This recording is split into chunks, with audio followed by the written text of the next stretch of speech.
Hai sahabat pecinta film India, semoga kita semua dijauhkan dari orang-orang yang mengaku teman tapi menusuk kita dari belakang. Di video kali ini saya akan menceritakan alur cerita film India Telugu Arya 2. Film drama aksi komedi yang rilis tahun 2009 mempunyai durasi asli 2 jam 45 menit.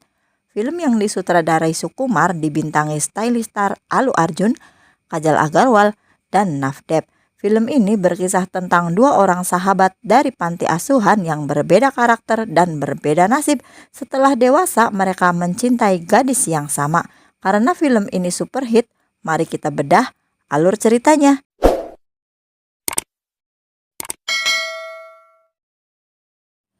Film ini berawal dari Arya, seorang anak panti asuhan yang mempunyai sifat tersendiri. Karena sifatnya, Arya tidak mempunyai teman. Dengan caranya sendiri, Arya menemukan temannya yang ia anggap sahabat sejati bernama Ajay. Arya mentato tangannya dengan nama Ajay dan memaksa Ajay mentato tangannya dengan nama dirinya karena Arya menganggap Ajay adalah sahabat sejatinya.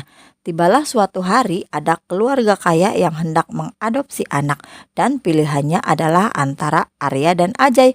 Karena di antara mereka hanya satu yang akan diadopsi, maka Arya mengusulkan untuk lempar koin dan koin tersebut pun keberuntungan untuk Arya. Karena Ajay adalah sahabatnya, maka Arya dengan suka hati memutuskan Ajaylah yang pergi untuk diadopsi. Dengan senang hati Ajay pun pergi. Sejak Ajay menjadi sahabat Arya, Ajay tidak pernah punya musuh karena Arya akan menghabisi siapapun yang mengganggu Ajay. Sampai dewasa, Arya pun selalu melindungi Ajay, termasuk dari orang-orang yang mengotori mobil Ajay. Semuanya beres di tangan Arya. Dari kejadian itu, Arya memiliki teman lagi seekor ikan. Singkat cerita, karena kelakuannya Arya pun dipenjara dan Ajay menebus Arya dan mengeluarkan Arya dari penjara. Arya sangat bahagia dan berterima kasih pada Ajay, tapi tidak dengan Ajay. Lalu mereka pun pulang. Kelakuan dan penampilan Arya sangat jauh berbeda dengan Ajay. Ajay berpenampilan kalem dan rapi, sedangkan Arya berpenampilan sebaliknya. Di perjalanan pulang, Arya menyetir mobil Ajay dan hampir membuat Ajay terjatuh dari atas jalan. Tapi Arya dengan cepat menolong Ajay. Tangan Arya selalu ada untuk Ajay. Arya meminta pekerja di perusahaan Ajay agar Arya selalu dekat dan selalu melindungi Ajay dan berjanji akan menjadi orang yang baik, rapih, dan teratur. Tidak seperti kelakuan aslinya, walaupun berat Ajay pun menyetujuinya. Arya berubah menjadi pria yang rapih dan teratur. Semua karyawan di kantor Ajay menjuluki Arya sebagai Mr. Perfect. Arya berubah menjadi orang yang sangat dikagumi semua orang karena kedisiplinannya, termasuk manajernya Charandas dan seorang gadis yang sangat tergila-gila pada Arya yang bernama Santi. Tibalah acara penghargaan tahunan di kantor Ajay untuk karyawan terbaik dan Arya dinyatakan sebagai pemenangnya. Walaupun di dalam hati Ajay tidak menyukai Arya karena bagi Ajay, Arya adalah pengganggu dalam hidupnya. Keesokan harinya saat Ajay pergi ke kantor, Ajay melihat gadis cantik yang menumpang mobilnya.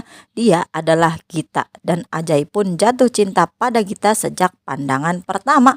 Semua kelakuan Gita di dalam mobil semuanya bagi Ajay sangat mengagumkan. Sampailah Ajay di kantor dan Gita pun turun. Ajay pun berkata Ajay sangat menyukai Gita. Tiba-tiba di kursi belakang mobil Ajay, Arya pun merasakan hal yang sama dengan Ajay. Karena itu Arya mengusulkan lempar koin seperti biasanya dan Ajay yang melemparnya.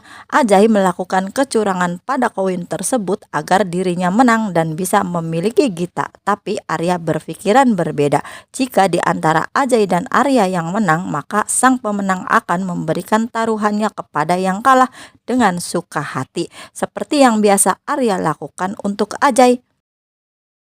Cerita pun beralih ke kantor. Santi yang tergila-gila pada Arya terlihat sedang memandangi foto Arya di handphonenya dan ngobrol dengan Carandas tentang Arya. Dan Gita datang mengenalkan dirinya bahwa ia adalah karyawan baru di kantor tersebut. Lalu Carandas mengenalkan Gita kepada semua karyawan dan berkeliling kantor dan menjelaskan kepada Gita semuanya tentang kantor tersebut. Lalu Carandas dan Gita mengenalkan Arya sang Mr. Perfect pada Gita sebagai tim kerjanya. Keesokan harinya Gita datang ke kantor terlambat dan menaiki lift yang sudah ada Arya di dalamnya. Lalu Gita mengenalkan dirinya sebagai tim Arya dan mengagumi Arya. Tapi Gita melihat tangan Arya yang gemetar. Gita mengira Arya takut menaiki lift. Gita terus memuji Arya, tapi Arya tidak bereaksi apapun. Pada saat Gita hendak selfie, tiba-tiba Arya mencium Gita.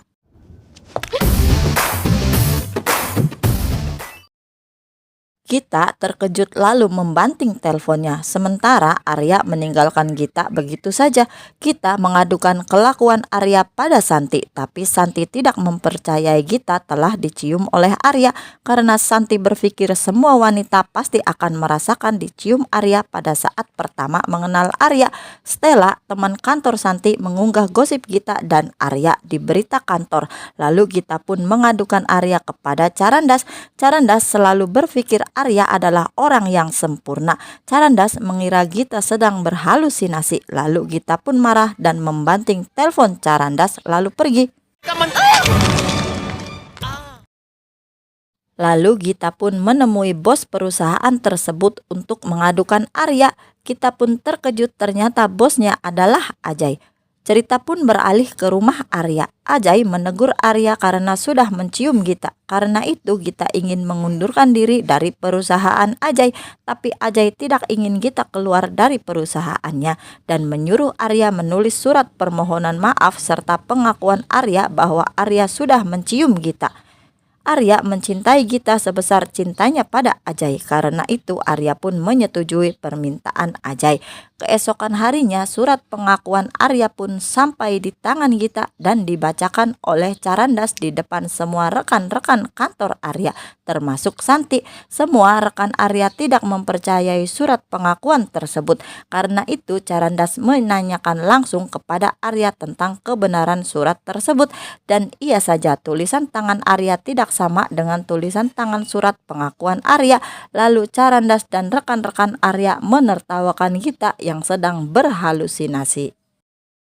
Dan Gita pun menemui Arya dan meluapkan kekesalannya kepada Arya dan berjanji pada Arya sejak saat itu Gita akan membuktikan kepada semua orang kalau Arya bukanlah orang yang sempurna, tapi Arya hanya terdiam dan menulis surat permohonan maafnya dan mengakui surat pengakuannya itu adalah tulisannya yang ia tulis dengan tangan kiri. Dan Gita pun semakin kesal dengan Arya.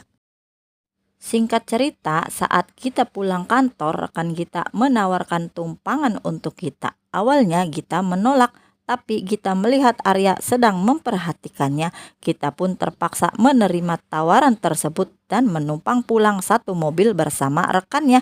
Di perjalanan, rekan Gita bertanya tentang hal-hal yang menyebalkan. Lalu Gita pun meminta turun di parkiran. Setelah Gita turun, rekan Gita melihat sebuah mobil yang ditutupi penutup bergambar badut dan mobil tersebut pun mengikuti mobil rekan Gita. Rekan Gita pun merasa kesal dan turun memeriksa mobil tersebut. Tiba-tiba mobil tersebut mengejar rekan Gita dan meninggalkannya begitu saja. Saat rekan Gita kembali ke mobilnya, dengan ajaib mobil rekan Gita pun raib dan hanya meninggalkan plat mobil beserta peringatan agar tidak mengganggu Gita. Lalu rekan Gita mengadukan kehilangan mobilnya kepada Carandas. Carandas sedang berpesta dengan semua rekan-rekan kantornya. Teman kerja Arya menawarkan minum kepada Arya, tapi Arya menolaknya karena Arya adalah sang Mr. Perfect. Arya tetap bersikap dingin. Lama-kelamaan Arya merasa tidak tahan dengan minuman di sekitarnya dan pergi ke toilet dengan menyelinapkan sebotol minuman di balik tasnya. Gita yang melihat Arya mengikuti Arya ke toilet dan merekam semua kelakuan Arya yang minum minuman secara sembunyi di toilet. Lalu Gita pun pergi dan hendak mengadukan semuanya kepada Carandas. Sebelum sampai ke Carandas, rekan-rekan Arya menyentuh pinggul Gita dan Gita merasa tidak terima dengan perlakuan rekan-rekan Arya. Gita pun marah dan membanting teleponnya. Lalu Carandas pun menghampiri Gita dan menenangkan Gita. Gita menceritakan kelakuan Arya di toilet yang minum minuman kepada Carandas. Tanpa sengaja, karena marah, Gita sudah membanting teleponnya dan Gita tidak punya bukti tentang kelakuan Arya. Lalu Carandas pun kembali menertawakan Gita yang sedang berhalusinasi. Dan Gita pun menenangkan diri. Atas permintaan Carandas, rekan-rekan Gita meminta maaf pada Gita dan meledek Gita. Arya yang keluar dari toilet melihat semua perlakuan rekan Gita dan menulis pada buku hariannya akan memberi pelajaran kepada semua rekan Gita yang sudah mengganggu Gita. Singkat cerita, rekan-rekan Gita pun pulang. Di perjalanan, mobil penutup badut mengikuti mobil rekan kerja Gita dan mendorong mobil rekan kerja Gita, lalu memberi pelajaran satu persatu orang-orang yang sudah mengganggu Gita.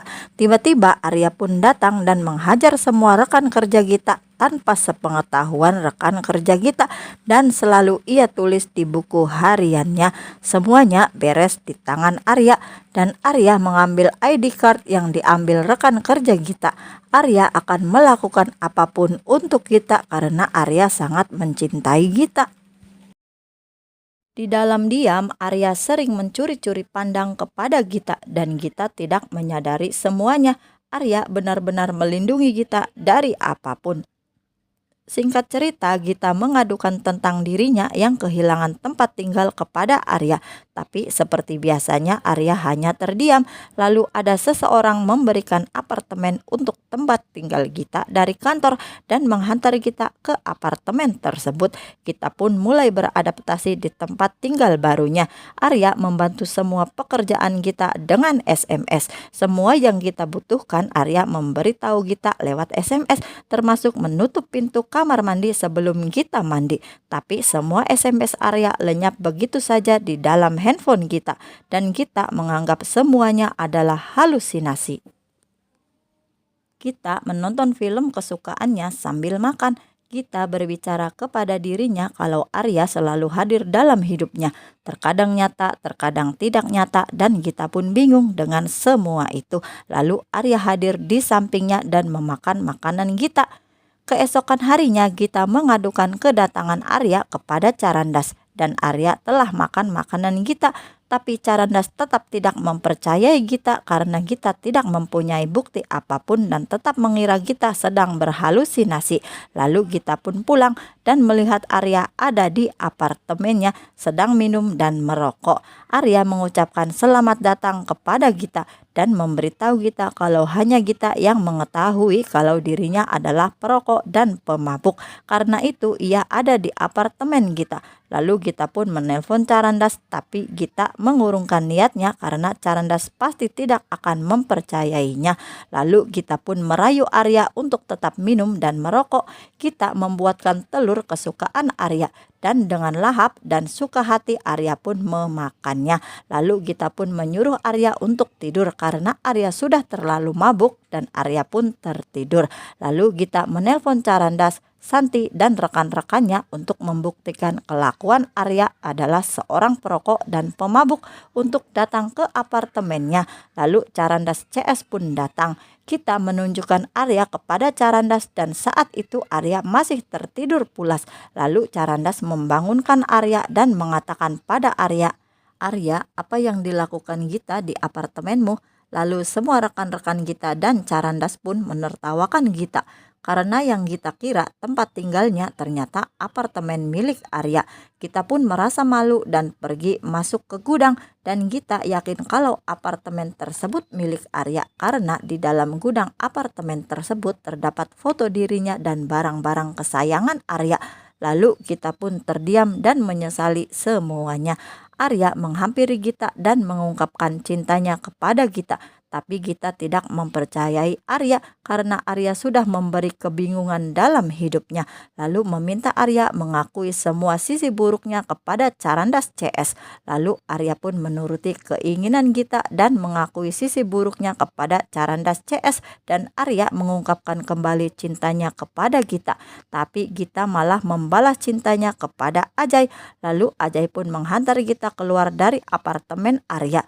Di perjalanan Gita memohon maaf kepada Ajay karena ia terpaksa mengungkapkan cinta kepada Ajay karena ingin lari dari Arya dan memberi pelajaran kepada Arya karena Arya sudah membuat Gita malu. Gita mengungkapkan cinta kepada Ajay karena Gita tahu Arya tidak mungkin menyakiti Ajay karena Ajay adalah sahabat terbaik Arya. Tapi Ajay beralasan kalau Arya tahu kalau Ajay mencintai Gita, Arya pun bisa menyakiti Ajay. Sebuah mobil berpenutup badut menabrak mobil Ajay. Tapi Ajay sendirilah yang keluar dari mobil tersebut. Ajay membuat drama kecelakaan dan mengundang Gita ke rumah sakit. Gita semakin membenci Arya karena Gita yakin Arya yang melakukan kecelakaan kepada Ajay dan menaruh simpati kepada Ajay. Lalu Arya pun datang menjenguk Ajay. Tiba-tiba Gita menampar Arya dan mengungkapkan kekecewaannya kepada Arya karena telah mencelakai Ajay. Lalu Gita mengungkapkan cintanya kepada Ajay di hadapan Arya. Pada waktu itu Gita menolak Arya karena Gita hanya ingin memberi pelajaran kepada Arya dengan kemungkinan Gita mungkin akan mencintai Arya suatu hari nanti. Tapi setelah Arya mencelakai Ajay, Gita merasa Ajay lah yang pantas dicintai. Lalu Arya pun pergi meninggalkan rumah sakit. Ajay mengejar Arya yang kecewa. Arya mengungkapkan kekecewaannya kepada Ajay tentang drama kecelakaan tersebut. Lalu Ajay mengakui semua drama tersebut karena Ajay juga mencintai Gita. Karena Arya merasa Ajay adalah sahabatnya, maka Arya merelakan Gita untuk Ajay. Saat Gita menyusul Ajay dan Arya, Arya meminta izin kepada Ajay untuk melihat Gita yang terakhir kalinya. Karena Gita akan menjadi kekasih Ajay, Arya berpikir kalau ia tidak boleh lagi memiliki perasaan kepada kekasih sahabatnya.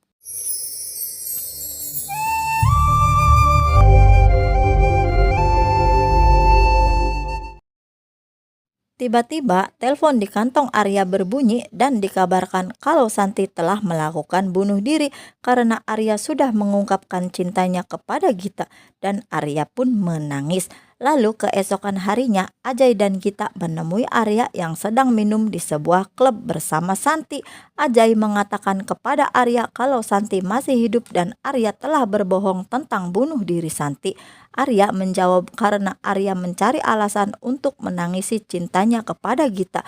Karena itu ia membuat kebohongan tentang kematian Santi. Lalu Arya mengungkapkan selamat kepada Ajay dan Gita di hadapan semua orang di klub tersebut. Claps! Keesokan harinya, kepercayaan ayah Gita menemui Gita di kantor. Arya yang sudah merasa hancur datang ke kantor dengan kepribadian aslinya yang urakan, lalu mengemasi barang-barangnya dan pamit. Arya akan pergi selama-lamanya dari kehidupan Ajay dan Gita. Tapi sebelum itu Arya ingin mewujudkan pernikahan Ajay dan Gita. Gita dan Ajay sedang membahas tentang perjodohan Gita dan Ajay merasa marah kepada Gita. Lalu Arya pun datang untuk pamit. Karena Arya melihat Ajay dan Gita sedang berbincang serius, Arya pun keluar. Gita mendengar Arya sedang menelpon seseorang. Lalu Arya pun memberitahu Gita kalau Arya sedang menelpon ayah Gita, dan Gita pun marah kepada Arya. Arya meminta maaf pada Gita karena Arya tidak mengetahui kalau ia sedang menelpon ayah Gita dan memberitahu semua tentang hubungan Ajay dan Gita kepada ayahnya. Ajay mengusulkan untuk menikah dengan Gita sebelum Gita dijodohkan oleh ayahnya. Lalu keesokan harinya Ajay dan Arya pun datang ke sebuah kuil untuk menikah. Tiba-tiba Gita menelpon Ajay dan mengabari kalau anak buah ayahnya sudah membawa Gita pulang dan akan segera dijodohkan. Ajay berkemas untuk menyusul Gita. Arya yang mengetahui kalau tempat tinggal ayah Gita sangat berbahaya. Karena itu Arya mengusulkan dirinya yang pergi menyusul Gita untuk Ajay, dan Ajay pun menyetujuinya. Karena Arya takut terjadi sesuatu yang buruk kepada Ajay, dan Arya pun pergi menyusul Gita bersama dengan temannya seekor ikan.